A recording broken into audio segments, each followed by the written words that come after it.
Okay, welcome. Last week we were in Thessalonica with Paul and Silas and the group, and this week we're going to travel 42 miles down the road to Berea, which turned out to be a really sweet place for them, at least at first, and also still a really sweet place today when you visit there. So we'll pull up those slides for you, and we will be off to Berea as part of Paul's second missionary journey. So, okay, here we go. Okay, you remember that in Acts chapter 16 they were in Troas, and Paul saw a vision, a man saying, "Come over to Macedonia and help us." So they overnighted on Samothrace, landed at Neapolis, walked the 12 miles to Philippi, and then passed Amphipolis and Apollonia down to Thessalonica. Amphipolis down to Thessalonica. They were in Thessalonica for several weeks, and then some trouble was stirred up, and so they walked the 42 miles farther to Berea, which is right there.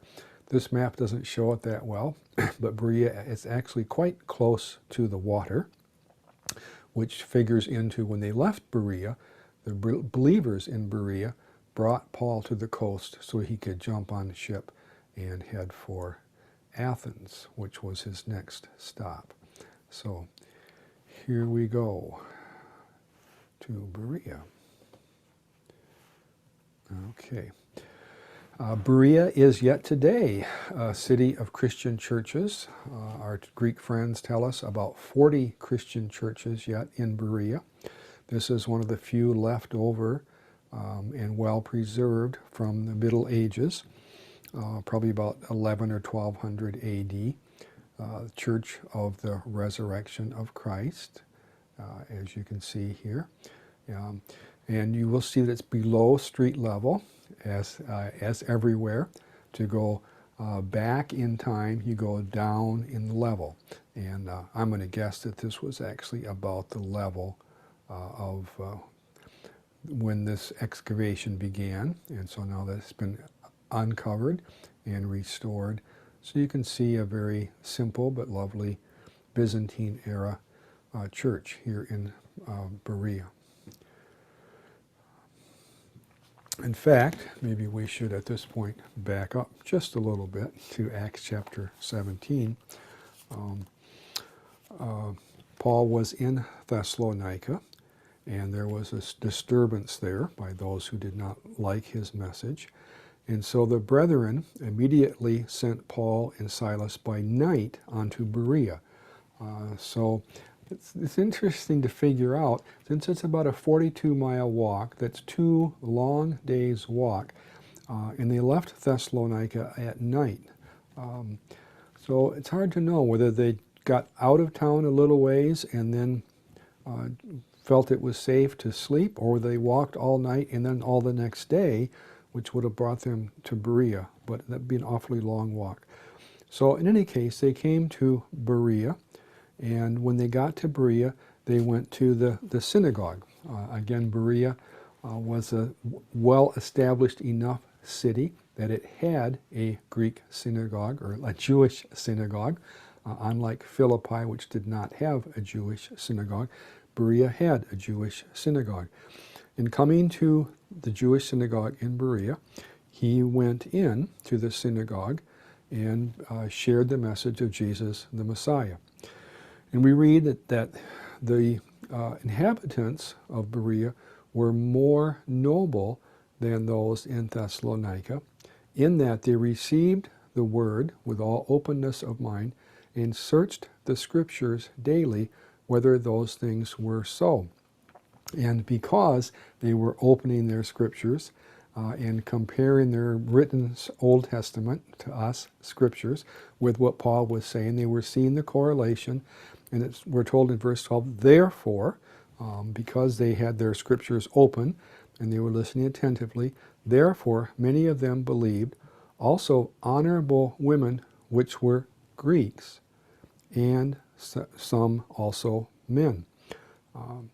So this raises the issue that in the back rows of many synagogues in the Greek world, there would have been Gentiles who were sitting, listening to the reading of the Old Testament, and quite impressed and drawn by it. And this was one of the natural audiences for Paul as he preached the message of Christ. So, okay. Now, when you go to Berea today, the city leaders realize that you have come there on pilgrimage to literally walk in the footsteps of Paul. And so they, a few years ago, picked up some of their paving and brought us back to the paving stones from the days of Paul. It had been paved over, of course, because this is a little smoother than this. But here you can walk in the footsteps of Paul, which is a wonderful experience. And to do that in a place where there is still a living Christian church is really sweet also. As you go out to the edge of town where the synagogue was in Paul's day, there's a little place set aside, and the contemporary Christians have also done a mosaic for us. You remember the mosaic in Neapolis. The man of Macedonia was a very military-looking person. This person is a much more academic-looking individual. He has actually a scroll in his hand, and he's carrying a cross, and he's saying to Paul, come over to Macedonia and help us. Paul is here leaving. He's sitting in Troas and preparing to go to Greece. So even though we're a ways away from Neapolis, where he first landed, the folks in Berea still remember that moment. They also want us to remember the moment that Paul was preaching. You can see the steps that he is standing on here. And you remember that we read just a moment ago in Acts chapter 17 that they were searching their scriptures, and we also read there in Acts chapter 17 that it was a mixed audience. And you can see here a mixed audience with some Jewish folks, some younger folks, some older folks, at least one woman in the back row here, and probably a Roman soldier of Greek ethnicity. And you can see the scrolls here, and the scroll here being read to compare with Paul's message. The open book here is a little bit of a modern addition to the picture. This is a book, or codex for the proper term, what we would call a book. That technology was not yet invented in Paul's day. Everybody in Paul's day would have been reading from scrolls. So this is a bit of a modern touch here, but still the open scriptures becoming a symbol of the people of Berea. And many of you have grown up in areas where there would be a Berean Bible church somewhere in town, and of course they're reflecting back on the record in Acts chapter 17 that these people searched the scriptures as they listened to Paul. Now, Paul also has a scroll in his hand, and written on that scroll is part of his message. So, being there with a group of seminary students, we are furiously flipping back and forth in our Greek Testament. It's written, of course, in Greek, not just because that was Paul's language, but written in Greek so that seminary students from all around the world can read it. So we are flipping back and forth in our Greek Testament and finally found these words, matching what was on Paul's scroll there. Ta lipon un adelphoi, erotomen humas, kai parakalumen in kurio Jesu. That is from 1 Thessalonians chapter 4. The modern Christians of Berea, not having a letter of Paul to the church of Berea, he either didn't write one or wasn't preserved. They chose from the nearest city, which is Thessalonica, chose the words that Paul had written to the church at Thessalonica. And you'd probably like to hear that in English, so here it is. Finally, then, brothers and sisters, we exhort you by the Lord Jesus, that just as you received of us how you ought to live and to please God, so do so more and more. And a lot of fun as we were standing here. Someone observed that we were doing exactly what the original Bereans did, searching the scriptures, and that probably was the intention of those who made this beautiful mosaic for us. In Berea, they received the word with all eagerness, examining the scriptures daily to see if these things were so. So, those steps you saw Paul standing on a moment ago were a replica of these steps right here. These are understood to be the steps to the original synagogue of Paul's day. And then the very first mosaic, earlier than the other two, was this mosaic of Paul on the top of those steps. And our Greek tour guide said, as we have this mosaic of Paul, the herald of the gospel, we should get the future heralds of the gospel in front of that mosaic. And so the students agreed to pose there as they get ready to carry forth the same message of Christ that he preached here in Berea so long ago. And then in the year 2000, as we entered the third millennium of Christianity in Greece, the local Christians also put up this beautiful mosaic of Christ with open arms welcoming the world into the third millennium of the gospel. Paul here with his Old Testament scrolls and with the sword of the Spirit, which is the Word of God, in his other hand. As I mentioned, a lot of fun to visit Berea. So, for some of you who do Roman history, last week we did a little Greek history, let's do a little Roman history. So, Cicero, the great Roman orator and statesman, actually was banished from Rome about 58 BC. He was banished from Rome, or fled Rome. He fell out of favor. He wound up in Thessalonica, and the people in Berea told us that some of his enemies followed him to Thessalonica, so he fled the extra 42 miles and spent time in Berea. Could not find that in the history books, but if it's true, very interesting. It would mean that 150 years before the time of Paul, Cicero's experience foreshadowed that of Paul's, as Paul went from Thessalonica to Berea and spent time here.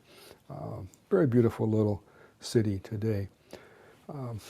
Another one of my students with Paul, again slightly non-historical here because we did not have these large codices in Paul's day, but nonetheless you can see the effect of years of travel on this gentleman here in the bronze. And a little bit of a sad chapter in the history of Berea, this tree here. Remember that May 29, 1453, Constantinople fell to the Ottoman Turks. And when Constantinople fell, then the Turkish army just flooded all of Greece, basically erased what you think of Greece off the map for 400 years. During those 400 years, what we think of as Greece was simply part of the Ottoman Empire. In fact, it was during that time that the Parthenon marbles were sawn off and taken to London. And as now the conversation is that we'd like them back in Greece, of course. There's some interesting history there. But during those 400 years, from 1453 until 1830, when Greece attained its independence and became an independent country again, during those 400 years, it was the Greek Orthodox Church and the Greek Orthodox pastors that kept Greek language, Greek history, and Greek culture alive, kind of under the shadow of the Ottoman Turkish Empire. And because they were keeping Greek language and Greek history alive, they were somewhat suspect by the Ottoman authorities. And so this tree is here to remind us of the bishop of Berea, who was hanged on this tree during that Ottoman times. Under suspicion. He was tried for treason and revolution, of course, where the Turks thought of that. and justly or unjustly condemned and hanged on that tree. So in case you happen to know some older traditional Greeks who have some strong feelings about the Turks, now you know part of why that is the case. Okay. We will pause here for a few moments. One of my students found one of the local pastors. I forgot to check whether this is simply one of the parish pastors or actually the bishop of Berea. But in any case, he is a Greek Orthodox pastor, and it gives us a chance to talk a little bit about the Greek Orthodox traditions. You'll know that during the Middle Ages in the Western Church, so what we call the Roman Catholic Church, pastors and bishops were not allowed to have families from the year 500 onward. In fact, up until the time of Martin Luther and Ulrich Zwingli, pastors did not have families. And then Zwingli in Switzerland and Luther in Germany challenged that and married, had children. And in fact, when Martin Luther baptized his first child, he wrote in his diary, "I've had a privilege today that no bishop has had for 1,000 years, which is to baptize my own child into the Christian faith." And then it shows that Luther knew his history because he knew that for the first 500 years, pastors and bishops were married. But then from 500 on to about 1500, no, in the Western Church. The Eastern Church kind of splits the difference. Unlike the Western Roman Catholic Church, where no one is married, and the Protestant churches where everyone can be married, the Greek Orthodox Church kind of splits the difference. If you are a local pastor, you're free to have a family, but if you are a bishop, you are not allowed to have a family. You are, as one of my Greek friends married to the church. And so it's kind of interesting to see them thread their way through that issue and come out differently than the Roman Catholics or the contemporary Protestants. Also on the baptism issue, they come out a little bit different. They do covenant baptism, but they do it in such a way that they use so much water, it becomes very close to immersion, which we kind of associate with believer baptism. So it's just fun to get to know other brothers and sisters in our extended family of faith, which we certainly did here in Berea. So, okay, well, thank you for joining us, and it was fun to visit Berea with you, and I hope that you will read Paul's story there again in Acts chapter 17 and ponder some of those things for yourself. Okay, we look forward to seeing you next week.